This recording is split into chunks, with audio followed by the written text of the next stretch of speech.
What's going on, everybody? I hope everyone is having a great night so far. Another week of the scoop on college football, new weekly segment on this YouTube channel. And this week's episode, we have a very special guest. Ari Temkin not only covers the Dallas Cowboys, Big 12 football as a whole. Stu, by all means, introduce Ari to the viewers. Yeah, I've had Ari on my show, the Stewcast, before. I mean, this is a guy that we talked only Cowboys, but when we started getting into Big 12, I was like, we gotta get back to this. Tonight's the night for that. You can catch Ari Sirius XM, the college channel, Big 12. You host that. I mean, you're the go-to guy on there, so it's really a pleasure to have you on again and be chatting with you. No, absolutely. I appreciate you guys asking. It's good to be with you again, Stu, and I appreciate the opportunity to be on with you guys. Absolutely. All right. You want to start? You want to start? We're like a separated married couple right now. We don't know where to go. Here's the backstory. Stu tried to sabotage the channel and created a civil war, but we'll get into that a little bit.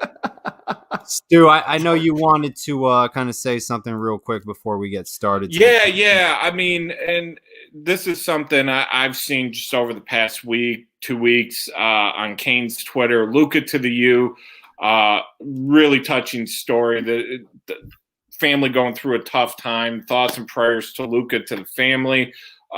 Stickers by AB. I think they got a sticker, Luca to the U. You can pre-order that. I think everything's going towards lymphoma research. I ordered tonight. Yeah. Beautiful thing there. I think I even saw like a T-shirt's getting made. So if you don't know about Luca to the U, go research it, Canes fam, and much love to the family. Yep, and you can find a Luca to the U sticker. Support a Luca to the U on stickersbyab.com. Shout out to them, man, for promoting this cause.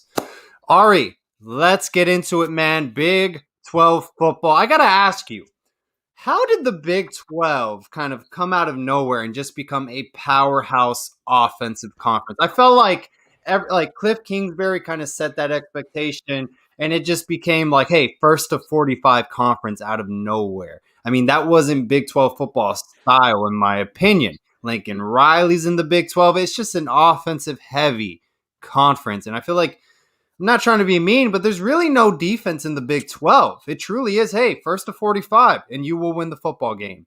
How did that even occur in the Big 12? Well, I mean, it did change, Brian, a little bit this year.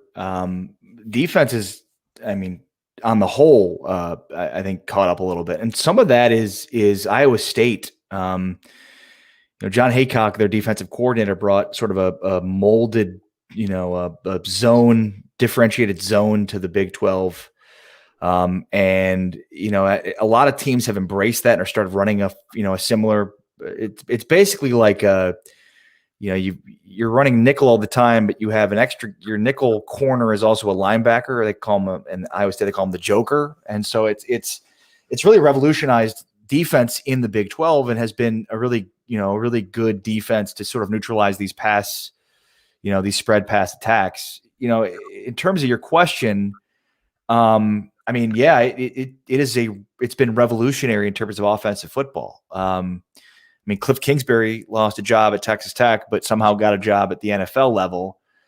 Andy Reid, before drafting Patrick Mahomes, or right after drafting Patrick Mahomes, I should say, went and learned during the offseason under Lincoln Riley and studied his offense. And there's been many other NFL coaches and coordinators that have come through to do the same. So I mean, yeah, this conference has really revolutionized offensive football, not just in college football, but in the NFL too. And now we see the SEC and some of the other conferences have picked up and are running similar things. And the basic premise, if we look at like Lincoln Riley's offense in particular, and this is what Sean McVay runs. This is what Josh McDaniels runs. It's basically 4 or 5 plays, but they're being run by different personnel at different formations. So that's the beauty of it. It's not that much, it's a lot of window dressing. And then, you're basically running the same plays, only, one time you've got one receiver lined up on this spot, and then, the next time it's inverted. So they're running it, in the opposite way. And that's what I think, there used to be offenses that were really deep and there was thousands of plays and now it's less about the plays they're running and more about the formations, the personnel groupings. Those are the differentiators. And that, I think, has been the biggest change that we're now seeing, play out in the NFL and across college football as well. Paul asked about the offense. I'm going to switch it up to the defense. I think last year at the top of the Big 12, you saw two really earth-shattering moves. Iowa State, first game, we're going to throw out, but after that, really clamped down defensively, a very good defensive unit. They're returning like 55 super seniors this year.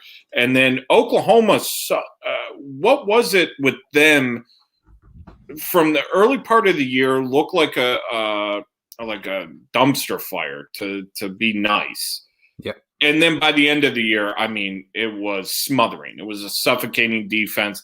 I know they played Florida, and Florida was playing like fifth string kids that, just came from my econ class against them. But like, how did that, what were the big things that are starting to shift towards defense? Because I think Texas's defense, you could say the same about them. I think they dropped like a full yard in yards allowed per, from what they were averaging the year prior too.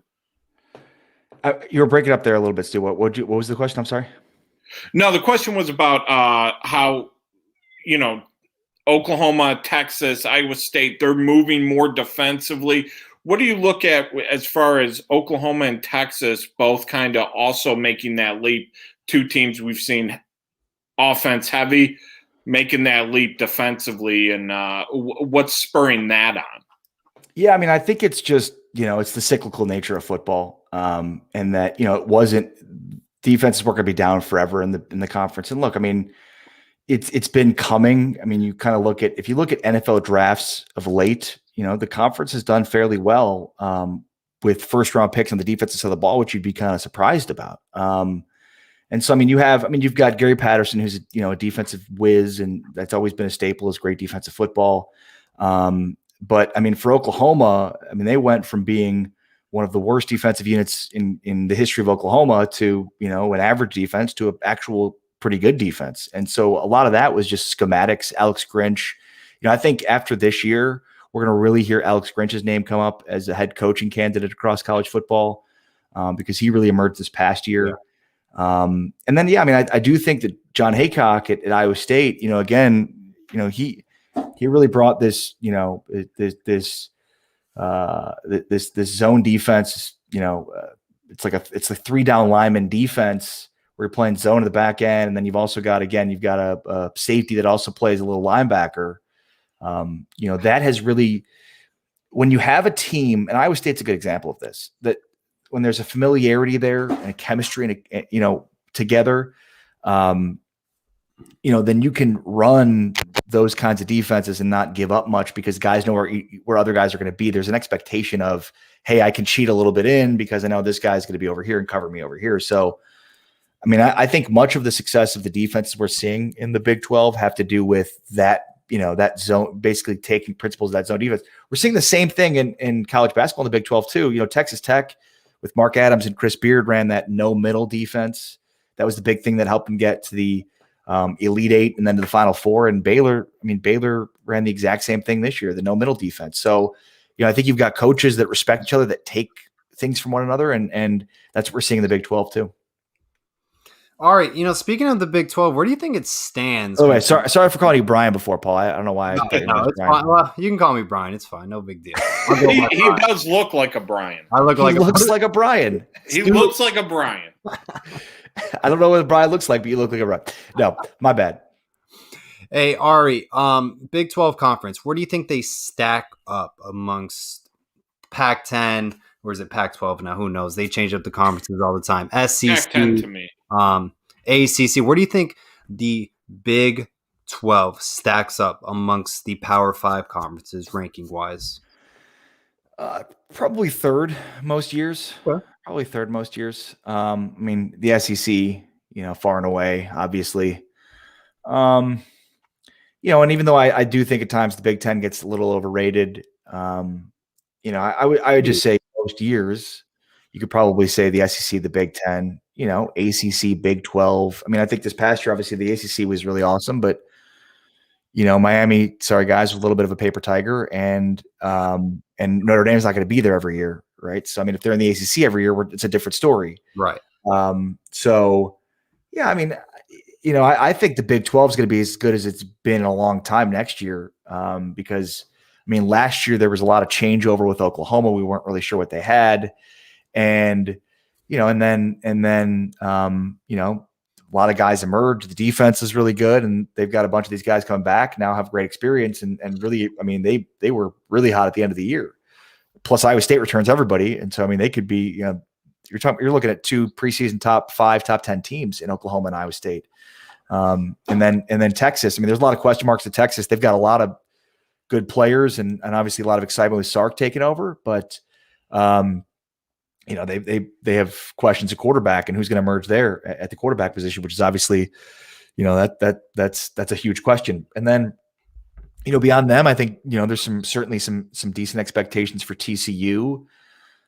They've kind of been down the last couple of years, and even though they're losing some players on defense, on the offensive side of the ball, there's a lot to like about what they have. A lot of the pieces have started to emerge there. Dugan, their quarterback is not. I mean, he showed glimpses. If you watch the Texas game, he has some abilities. Just gotta tie it together.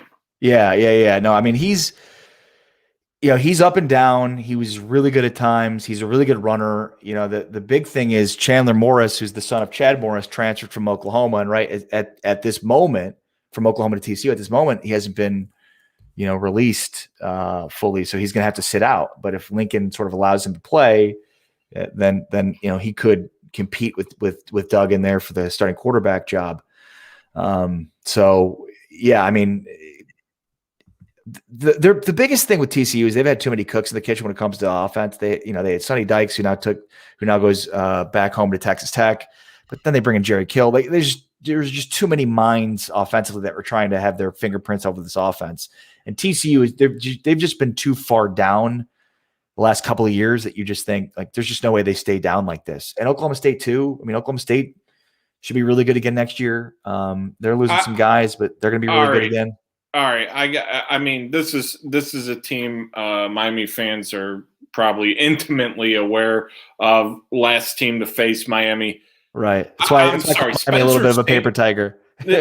Spencer Sanders. He is. I've made up my mind. He's not good. I'm going with it. I just refuse to accept that he's going to be anywhere near serviceable. That defense is abysmal, and they lose like the only working pieces from that defense. I mean, the defense. I'm trying to remember the Miami game, the Oklahoma State Miami game. I can tell you about it. Yeah, like a billion points were scored. That's right. Yeah. No, I mean, defense was supposed to be their calling card, last year, and I mean, I think at times they played up to it. The thing about Sanders is, he was a highly recruited kid out of Dallas area, North Dallas, Denton. And he's a gamer. He's the kind of guy you want as your quarterback. He's a great leader. He's got unbelievable respect to the locker room. But yeah, I mean, I agree. The jury's still out on him. At this point, a ton of talent. Yeah, but he's not been as good as I think the expectation was for him, for sure. And there's a lot of guys behind him that can play. So, Shane Illingworth is a guy that played well, obviously, throughout the year. And so, I mean, he's a guy that's going to be pushing him for his job. And they've got some other kids that are coming in as recruits that could push him as well.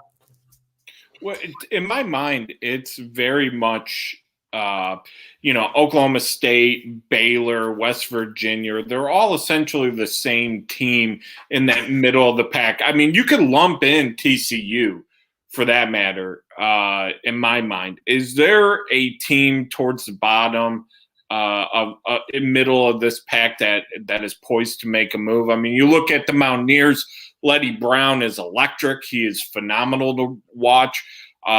You look at what Dave Aranda is. I mean, last year I didn't see it, but what do you think? Yeah, I mean, I think there's clearly, Oklahoma and Iowa State are clearly the two best teams in this conference. I think Texas should be there just because, there's an expectation there at the talent level and with Sark coming in.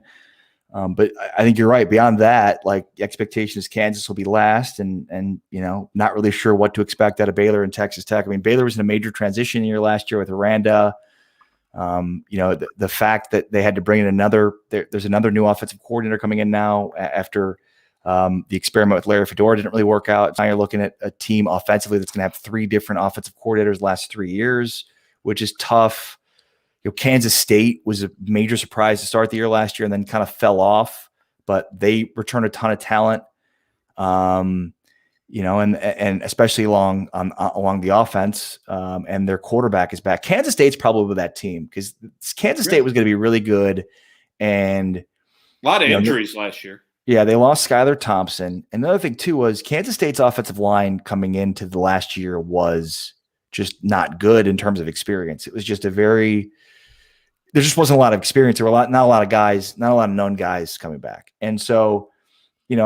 They played well along their offensive line. Will Howard was a true freshman, stepped in and played well at quarterback last year for them, but just looked like a true freshman a lot of times. And so, yeah, when you look at a really experienced, the 6th-year senior in Skylar Thompson coming back, weapons that they have. Deuce Vaughn was one of the best true freshman running back in the country last year.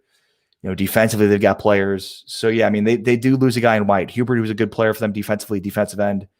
But yeah, I would say the answer to your question is probably Kansas State there. But it's an important point because you mentioned it: Oklahoma State, West Virginia, TCU, Kansas State. They're kind of all lumped together there, and we're not really sure at this point who's going to emerge out of them. So you can kind of make a case for any of them at this point.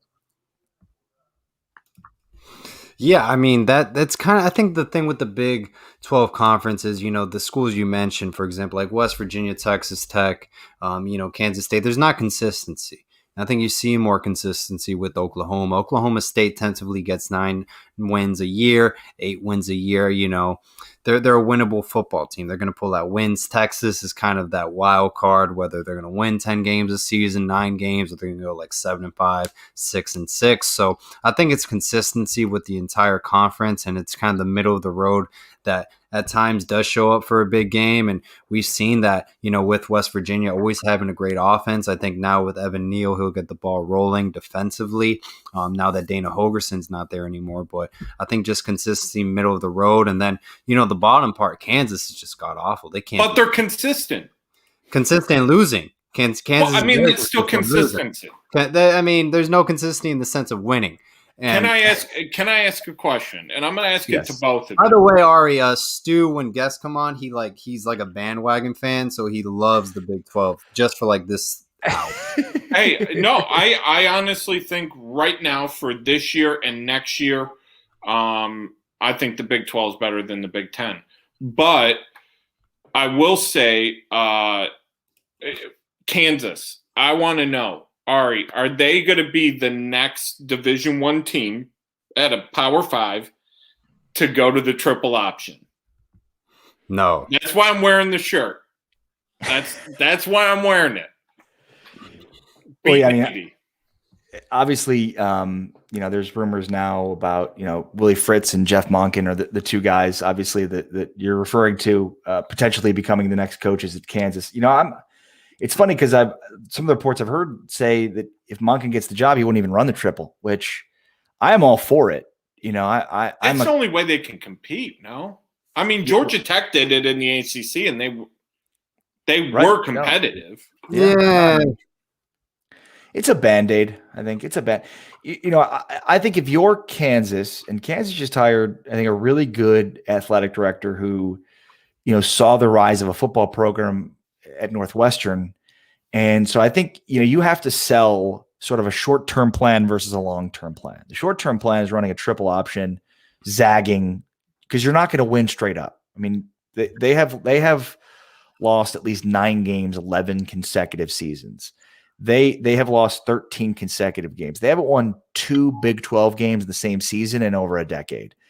I went to Kansas, and when I went to Kansas, they were a pretty good football program. Won the Orange Bowl. Eric Mangino, yeah, with Mark Mangino, yeah, and yeah, Eric Mangino, the former Jets coach, different guy, but I mean, so but the way that they won then is a lot different than the way that they're going to need to win now. The way that they won then is they were able to get kids in the Dallas, Texas area that fell through the cracks. Back then, the early 2000s, early to mid 2000s, you'd get guys, the best recruits in Texas were going to Texas, Oklahoma. And if they weren't going there, they were going to Texas A&M. If they weren't going there, they were going up, Oklahoma State.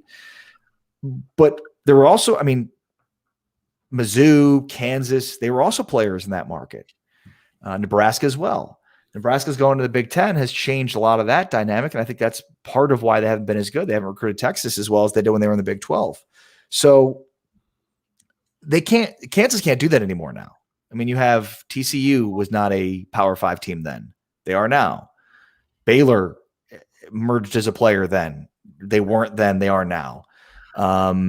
UTSA football didn't exist back then. Texas State football did. So the environment that allowed Kansas to get players out of the state of Texas in the early 2000s is probably not going to be the way that they're going to be able to be successful now. They have to do something different to give them some forward momentum to where they can start to recruit. And they've recruited fairly well, considering, again, they've lost at least 9 games for 11 consecutive seasons.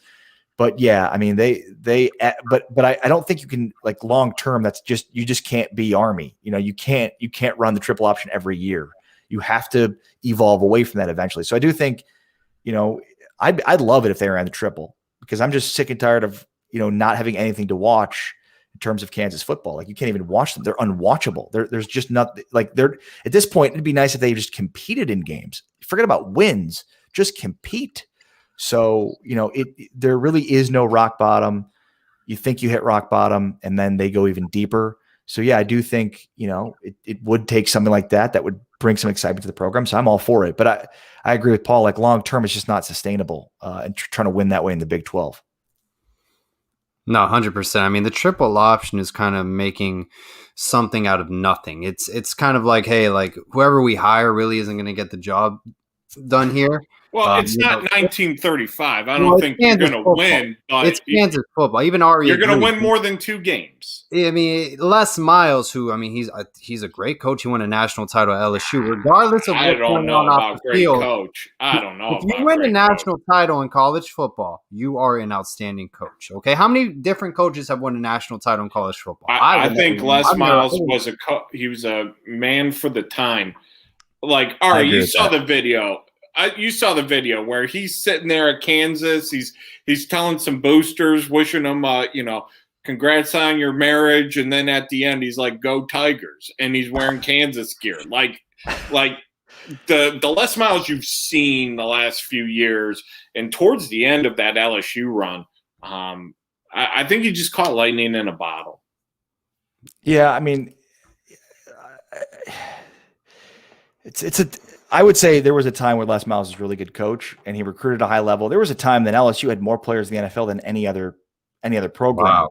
And that was when Les Miles was there. So, they were recruiting at a high level. They obviously won a national championship, but he's a coach sort of completely and utterly unwilling to evolve. And, for 100 years of football, you could be successful that way. You could, you had your system was good enough, and you either win or you lose with your system, but that's our system. That's what we're going to do, because this is, you can't be married to any system anymore. You have to be able to be moldable and bendable and flexible. And so Les was not that.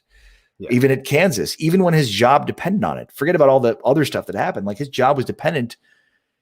He lost his job at LSU because of it, and then got another opportunity and still had that same approach. Yeah. Still had that same approach. So it's just, it's funny. Lovie Smith today with his comments, it's like, it's the same old, these guys, some of these guys, for the Cowboys, it was Jason Garrett, just this unwillingness to evolve and adapt and grow, which, again, 100 years of football, it worked, but it doesn't work anymore. It doesn't. Teams are too smart.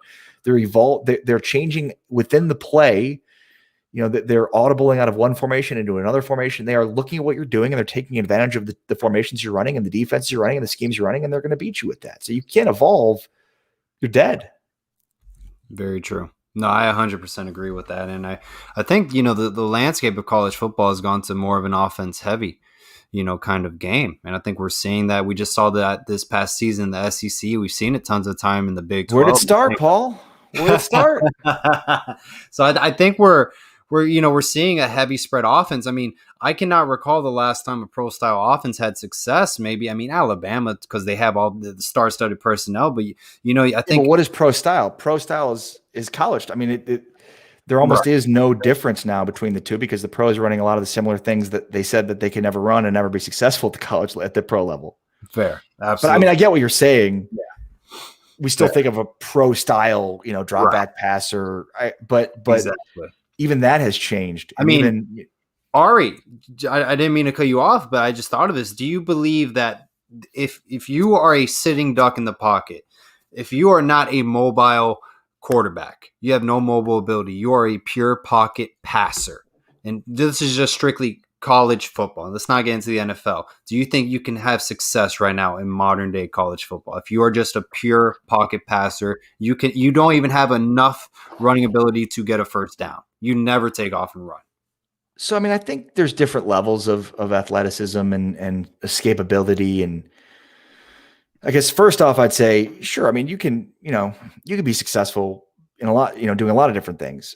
I do think obviously most offenses are geared towards a mobile quarterback. Now, mobility and mobility in the pocket are two different things, right? Like if you've got a guy that understands, like Tom Brady isn't a mobile quarterback, but he has a level of mobility, or did, in the pocket where and that's there's a mobility in that, an ability to shuffle your feet, to understand when to step up, those kinds of things. So if you're a true pocket passer, but you understand and have a level of athleticism or mobility inside the pocket, or even getting outside the pocket, not even running downfield with your legs, but understanding when to escape and get out of the pocket and make plays in the run that way. Yeah, I mean, so I think there's different levels of how we think about the skill set of a quarterback. But I mean, I think most people look at Mac Jones that way, and that's probably why, Mac Jones, or even Kyle Trask to a certain degree too, are kind of considered like that, in that vein. The commenter took the words right out of my mouth there, Ari. The commenter brings up Matt Ryan, but Matt Ryan's a good example of not mobile, not a guy that's going to get you yards with his legs, but he's really good in the pocket, really smart in the pocket to understand, the mobility level there. So, yeah, I mean, look, if you can't escape a rush, you're not going to be a successful quarterback, because football is about three things. It's about the quarterback, protecting the quarterback, and rushing the quarterback. So, if you're a quarterback and you're not mobile and you can't really move around the pocket, yeah, you're not going to be successful. But that has been that way. It's been that way for 100 years in football. I want to get back to the big boys in the Big 12 here. You brought up earlier with Texas, you're not completely sure who's going to be the quarterback. I mean, Casey Thompson against Colorado, when he comes in for Sam, I mean, he just showed out. I mean, that was what's that mean with the two guys shoveling money into a furnace? That was me. I was there. Casey looked incredible. I mean, what is it going to be if it's not going to be him? Because he seems like the perfect guy for Sark to take over in that RPO style that he wants to run. I think he needs to get some more wideouts into that mix. Bijan's there. That offense is going to go. What do you think? Well, and on top of that, I mean, you hire a coach that's just a brilliant offensive mind too, so that should play into it. I mean, so Casey Thompson is the guy that everybody knows because of the success that he had in the Alamo Bowl. But Hudson Card is sort of the wild card here, and this is a 4-star recruit, big time player. Sam Ehlinger just talking about in practice how much he wowed with the arm strength. I mean, Sam Ehlinger was talking about like, man, I wish I had just like a fifth of that arm strength. And so, I mean, it's an interesting battle. I think Casey Thompson's the favorite, but I would not be surprised in the least bit if Hudson Card was the starter. And the thing is too, you have to wonder if one of these guys doesn't win, are they going to transfer? I think Casey Thompson will be most likely to transfer if he doesn't start. I don't know that plays into the battle. If you're Steve, if you're Sark, you're not going to weigh who's going to transfer if I don't have them win the battle. But I do think Hudson Card is going to end up being the starter for this team. And if he's not from the start of the season, he will eventually take over as the starter.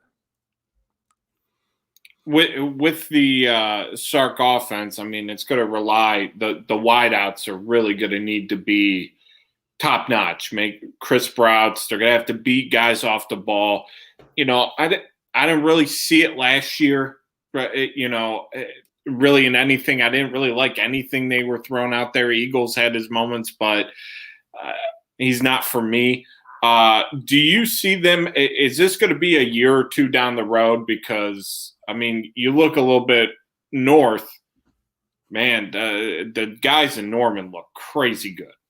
Yeah. No, I mean, look, I think, last year there was just a lot going on, both on the field and then off the field, behind the scenes with Texas, with Tom Herman and the power struggle that he was sort of going through, and, the whole dynamic. I can't think you can underappreciate sort of the role that played in the failures of the season last year.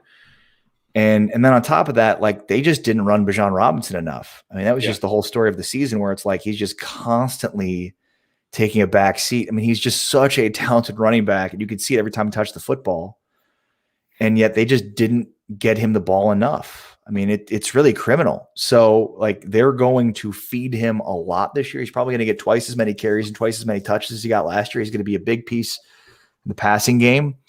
They're question marks about their offensive line. They do lose some guys along their offensive line. You mentioned Eagles, they lose him, but I mean, they're going to have players, both guys that come back, but also guys that are transferring in. They get a couple of transfers, wide receiver that I can't remember their names, but and then, guys coming in as recruits. And then, I mean, Jordan Whittington's a guy that has been a running back in his past, who's become kind of a slot receiver for them. Jake Smith's another guy. So, yeah, I'm not at all concerned with their offense. The only concern I have with their offense would be their offensive line, because they do lose some guys, and they did struggle there last year, even though they, had Derek Kirkstead as a really good offensive lineman. So that's the one concern I'd have. But, I just don't know with I mean, again, Oklahoma and Iowa State, I know what to expect out of them, and I'm high on them.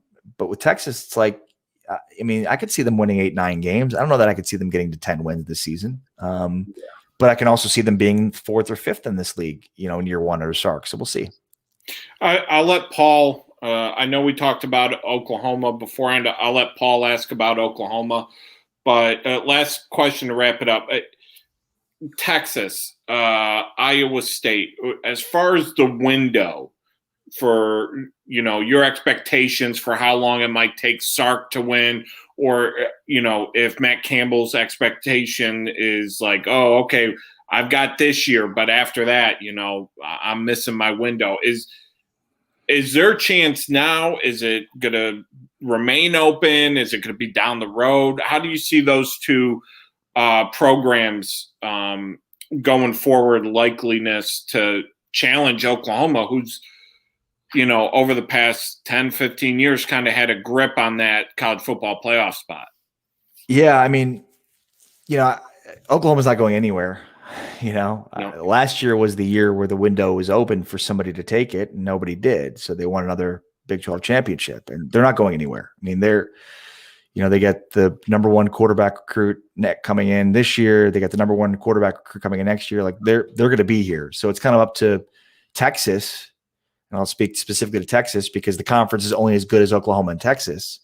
It's up to Texas to up their game and catch up with Oklahoma, and they've been trying to. Iowa State, I mean, look, I have an unbelievable amount of respect for Matt Campbell, but they're just not playing in the same pool as Texas and Oklahoma. Like, it's going to take a year like this where they have a bunch of experienced guys and a lot of talent. How much Iowa longer State's, is Matt there?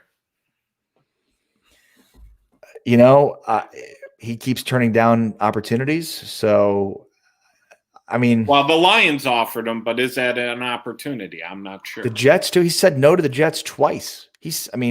I don't blame him. That's a horrible gig. I mean, true. And same with the Lions, but yes. I mean, it still is Iowa State, and with all due respect to Iowa State, we're talking about 10 years ago, a coach at Iowa State is not saying no to the New York Jets. Yeah. Like, that's crazy. So yeah, I mean, consistently doing that. Like, I don't know that Matt Campbell will be there forever. I wouldn't be surprised if he was, but he's proving he can win there. And, he's not going to have, as I mentioned before, he's not playing in the same pool as Oklahoma or Texas in terms of recruiting, but he is starting to get, 4 and 5 star recruits to come trickle in. Breece Hall, their talented running back. It was funny. I always made fun of him because he was talking about we're not 5-star players, but 5-star program. And it's like, you're a 4-star. What? But they, they're just not like, I think they're going to always be in the top half of the conference. They're going to have some down years. I think not next year, but the year after, 2023 is going to be a down year for them because they're going to lose a bunch of these guys. But yeah, I mean, the strength of this conference is based on Texas getting back to where they need to be, which, is where they were in the 2000s under Mac Brown. And that's, when you look at it, they had a lot of success under Darrell K. Royal in their history. But, I covered the Longhorns, and Manny Diaz was the defensive coordinator when they brought him in. I love Manny. He's awesome. And I'm so happy that he's at Miami and having the success he's having. And I hope, he just continues to win because I think he's the perfect guy for that job. And I loved covering Manny, and I just thought he was a hell of a coach. And but they just, Brian Harsin was their offensive coordinator, and Manny Diaz was their defensive coordinator. It's kind of funny because I would have taken either of those guys at Texas to be their head coach. Especially Harsin. I think he's incredible too. I think he's gonna be really good at Auburn. But yeah, I mean, they just sputtered and couldn't regain it. And, they lost a lot of footing in Texas and recruiting to Texas A&M. When I was in Austin, they never lost a recruiting battle to A&M. Never, ever. If they wanted a guy, they got him. Now they're losing battles to A&M. They're splitting the best players in Texas, which is something they never did. Well, they're also losing battles to Ohio State. And right. Ohio State is coming in. Well, and Alabama. But, I mean, that's going to always happen. Yeah.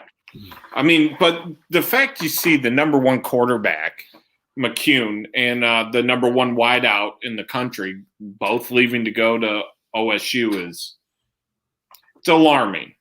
Yeah, well, and not going to Oklahoma too, because they Oklahoma tends to get a ton of the best Texas kids as well. Yeah. But I mean, look, Oklahoma is right there with Ohio State, Alabama, and Georgia. I mean, in terms of recruiting, in terms of competing for national championships, the biggest thing is college football is the playoff expansion. And I haven't always been the biggest advocate of expansion, but I do think I am in this vein. They have sort of monopolized recruiting because they're obviously always basically the same 4 or 5 teams competing for the same 4 spots every year, which is a self-fulfilling prophecy. It's continually perpetuating itself. They're continually then on they're continually in these big time games where kids are watching, and then they want to go play at those schools. So if you did expand and you get a Cincinnati that plays in the playoff, that is going to have an incredible impact on Cincinnati's recruiting, or, and go down the line, a second Big 12 school or a second ACC school, whatever it is. Like, if the fact that it's Clemson, Alabama, Oklahoma, and Ohio State for the most part every year just allows them to continually monopolize recruiting. If they had 8 teams in the playoff, they wouldn't have as firm of a grasp on recruiting, which obviously would change the arithmetic in terms of who wins national championships. So I've never been a huge advocate of expanding the playoff. I am because of the recruiting part of it and how much I think that's tied into perpetuating the system where these 4 or 5 teams are playing every year. No, I 100% agree. And it's kind of like, Oklahoma is one of those 4 or 5 schools, but like they don't compete when they get to that level. They kind of the team like actually plays. Except for Georgia in the semifinal, when they went to overtime with them, but that was the one game. Yeah, exactly. But yeah, other than that, they've not done well in the playoff for sure. And I feel like, it's like the state of college football. And I've always repeated this every week, it's kind of like you state, it's a monopoly. It's these big 2 programs kind of dominating, and then you have your third wheeler, and then you have the 4th and 5, and everybody else is just trying to catch up. And I don't think they will, honestly, and I wonder what's going to happen in the future. Obviously, Saban, Dabo Swinney, they're not going to be at those programs forever. I mean, Ryan Day may be at Ohio State for a long time, but that's modern day college football. And Ari, who do you think is at fault because of all this? Because we all know there's nothing hiding this. There is a black market. Players are getting paid under the table in recruiting. people are cheating and recruiting violations. The NCAA is not looking at all at certain programs. We can guarantee you that. I mean, either they're doing it legally or illegally. I mean, they're not getting any attention whatsoever. I mean, who do you think is to blame for this monopoly we're seeing in modern day college football? Okay, so is your question who's to blame for the cheating, or who's to blame for who's to blame for the 4 or 5 teams that are playing every year? Well, I think the NCAA kind of created this monster, and I'm going to blame it on them. Well, I mean, it's kind of our fault, isn't it?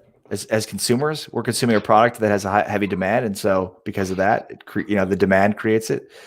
Look, I'll go back to recruiting again, and I think if we did have we're going to get playoff expansion when the TV deal is up. We will get playoff expansion. I have no doubt about it. The question is, what will that entail, and how many more teams are going to get in? And then, will it still just be the Power Five, or will they have a seat for the Group of Five? Because think about it. I don't think so. If you owned a company and you shared unbelievable profits with 4 other companies, and then there were like 3 companies that were much smaller than you, and they're like, we also want some of that money. You'd be like, no, we're not going to share that with you. So that's why you wonder about where the Group of Five stands here, because that's the basic problem that exists there for that. But I think the problem is perpetuated by the fact that it's a 4-team playoff, and because you have the same 4 teams basically going every year, they're the teams that the recruits are seeing on television and seeing playing those big games and seeing win championships. So they want to go play there and be a part of it. So they're monopolizing the recruits. And so if you did have an 8-team playoff, you would have more teams getting more of those games in more high profile situations, high leverage situations. And so, therefore I think that would lessen the monopoly that Alabama, Clemson, Oklahoma, and Ohio State and Georgia seem to have on the talent. It's not going to end it, because Alabama's still going to recruit the best players of the country. So is Clemson. But I do think it would even it a bit. And it would make things a little bit more fair in terms of the black market are paying players. I just think that's capitalism. Yeah, I think it's a much larger question about, geographics play into it. Obviously Oklahoma State's at a greater advantage than Washington State. It is what it is, right? And then you get into the high schools of where those states are, and you look at the different deals. You look at the money. Yeah, and while Mark Emmert doesn't help, but you look at where the money's going, and we have to remember the NCAA doesn't do anything for college football. No. The national championship, the playoff is so important that they have basically outsourced it. They've said, we don't trust you, NCAA, to run this. We're going to go ahead and run this ourselves. So the NCAA is responsible for the NCAA tournament, and that's it. They're not really, they don't do much in terms of college football. Phenomenally this year. Just great with the women's tournament and the men's tournament. It was both equal. It was phenomenal. No issues. Did not mess it up. Let's get back to I want to pick your brain, Art, because you mentioned you want G5 schools to get a slice of the pie, basically, right? Well, I didn't say that exactly, but go ahead. Sorry. But right, you want them to get an opportunity in the top 8, if there's an expansion, right? Because Cincinnati really they really had no opportunity. They went undefeated. They tried to run up the score. They weren't even getting an opportunity, right? Yes. No, but this is where I've been kind of against this, because I don't think Cincinnati's schedule is even close to the level of an ACC team or a Pac-12 team or a Big 12 team or a Big 10 team or an SEC team. And it's not I'm sorry, life's not fair, but to me, it's not like you can schedule really good out of conference games, but then you get in conference season and you're playing, if you're in the Big 12 or you're in the SEC, you're playing Auburn. And then 6 days later, you're playing Alabama. Then 6 days later, playing LSU. That's just not the same as the schedule of the Group of 5 teams. So that's, to me, why I've been against college football playoff expansion, because I just don't think when you play that, easy of a regular season, quote unquote, versus the Power 5 teams that are, again, on 6 days rest, turning around, playing really good teams week after week after week.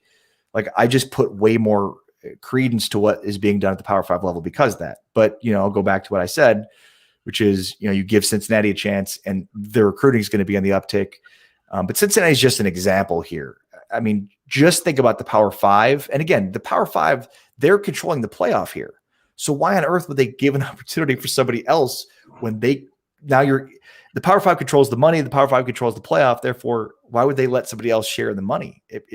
Like nobody would do that, right? Like no way the right mind would be like, yeah, we have all this money. We'd like you to have some of it. We're sharing the money, and we believe that we're justifying the sharing of that money because of the fanfare and the eyeballs that we're bringing to the table. And that's, again, probably why the SEC is playing every year in it too. Also, the talent dictates that. But yeah, I think from a talent and a recruiting, this is obviously a very complex and nuanced discussion. But I just think, from a talent standpoint, if we want to create greater equity amongst college football and give other teams an opportunity, to be successful, and we're sick and tired of seeing the same four teams, then yeah, the best way to sort of, decentralize the talent and recruiting would be to expand the playoff. But again, I don't know that I'm totally in on group of 5 teams getting in, considering again, they may play a couple of good non-conference games, but for the most part in conference, they're just not playing the level of competition week after week after week as the other Power 5 conferences. The American's a little bit different because they're kind of in the middle there. They're definitely not a true group of 5 for sure. Like the American was probably better than the Pac-12 this year. Yeah, probably. I think that could be the case next year as well. Yeah. And that you mentioned geography before, Stu. Like California is kind of in a mess right now for a lot of reasons, but football talent is certainly one of them. For a while there, Florida, Texas, and California were the top 3 states in the country for high school football talent. That's changing. In fact, the 5 stars, the top 3 states for 5-star recruits this year, you want to take a guess at those 3 states? Texas, Florida, California, or Georgia. Georgia. California was not in there. I didn't think California was in the top 5. Wow, that's interesting. Louisiana, I'm guessing Florida too. Yeah, Texas, Florida, Georgia. But for years it was Texas, Florida, California. There's a lot of reasons. There's a lot of Californians moving to Texas. They're losing their base for football. California is, and in turn, the Pac-12 is. Oh yeah. And not just that, but the Pac-12's television. The Pac-12 is sort of crumbling because they have a bad TV deal, and then on top of that, their network is not good and not getting the revenues. That's why that's why they basically forced their commissioner out. So yeah, the Pac-12 certainly long term, like you could look at. It's funny because before, when there was conference realignment and expansion, the Big 12 looked like it was going to dissolve, and now it looks like the Pac-12 could end up dissolving because again, they're just not even close to the level of the SEC and the Big 10 in terms of money and television deals. Big 12's kind of the middle there, but every year they're just compounding. The other conferences are compounding their money, and the Pac-12's not. So yeah, major disadvantage there. And California as a state is losing a ton of its talent. Well, we're wrapping it up here, Ari. I could keep going with you, and I will, because there's some points you made tonight we're going to fight about on my show in a couple months. But I know you're getting ready for Cowboys draft previews. You guys are going to win the draft for the 40th straight year. Where can people find your work, man? Where are you at? Yeah, I appreciate that, Stu. At Ari Sports on Twitter and YouTube and SiriusXM. I host Big 12 Radio, Channel 375. And, for your listeners, support what we're doing on SiriusXM. Buy a subscription to SiriusXM. SiriusXM believes in good content, believes in there's an ACC channel, believes in great coverage of college football and college sports. I'm not just saying that because I work for them. I'm saying that because I've worked for radio companies before that don't care about content, they don't care. They care about bottom lines and not content. SiriusXM cares about content. So Howard Stern keeps us all employed at SiriusXM, for being honest. But I'll just bang the drum of, if you're a college football fan, then you need SiriusXM, because if you're a Miami fan, you've got ACC radio, you've got great coverage on ESPNU radio, and SiriusXM invests in content, and no other radio companies right now are investing in content. Love it. Sir. All right. Ari Temkin. Appreciate it. Thank you to everyone in the chats. Thank you, Ari. Thank you, Paul. Appreciate it. All right, guys. Have a great night. Peace.